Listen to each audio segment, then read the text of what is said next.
ഇനി നമുക്ക് പുകയില കഷായം എങ്ങനെ ഉണ്ടാക്കുന്നത് നോക്കിയാൽ അതിന് ആവശ്യമുള്ള സാധനങ്ങൾ 50 ഗ്രാം പുകയില, 12 ഗ്രാം ബാർ സോപ്പ്, തുണിയൊക്കെ അലക്കാൻ ഉപയോഗിക്കുന്ന ബാർ സോപ്പാണ്.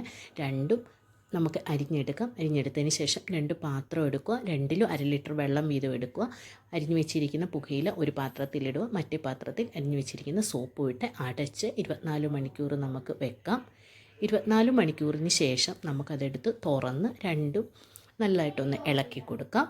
ഇളക്കി കൊടുത്തതിന് ശേഷം നമുക്ക് പഴയ ഏതെങ്കിലും അരിപ്പയോ, ഞാനിപ്പോൾ അരിപ്പയ്ക്ക് പകരമായിട്ട് നമ്മൾ കടയിൽ നിന്നൊക്കെ സാധനങ്ങൾ വാങ്ങിക്കുമ്പോൾ നമുക്ക് തുണിയുടെയൊക്കെ ഒരു സഞ്ചി കിട്ടും. ആ സഞ്ചി വെച്ച് അരിക്കുവാണെങ്കിൽ ഒരു ശകലം പോലും വേസ്റ്റ് നമ്മൾ അരിച്ച് അതിൻ്റെ അകത്ത് വരത്തില്ല. അങ്ങനെ അരിച്ചെടുത്ത പുകയില കഷായം നമുക്ക് 3 മാസം വരെ സൂക്ഷിച്ച് വെക്കാവുന്നതാണ്. ഇത് ഉപയോഗിക്കേണ്ടത് എങ്ങനെയാണെന്ന് വെച്ചാൽ 1 കപ്പ് പുകയില കഷായത്തിന് 6 കപ്പ് വെള്ളം കൂടെ ചേർത്ത് വേണം നമ്മൾ സ്പ്രേ ചെയ്യാനായിട്ട്. അതുപോലെ തന്നെ ചീര പോലുള്ള പച്ചക്കറികൾക്ക് ഉപയോഗിക്കാൻ പാടില്ല. അതുപോലെ തന്നെ സ്പ്രേ ചെയ്തതിന് ശേഷം വിളവ് 16 ദിവസം അല്ലെങ്കിൽ 15 ദിവസത്തിന് ശേഷം മാത്രം എടുക്കുക. മാസത്തിൽ 1-2 തവണ മാത്രം ഇത് ഉപയോഗിക്കുക.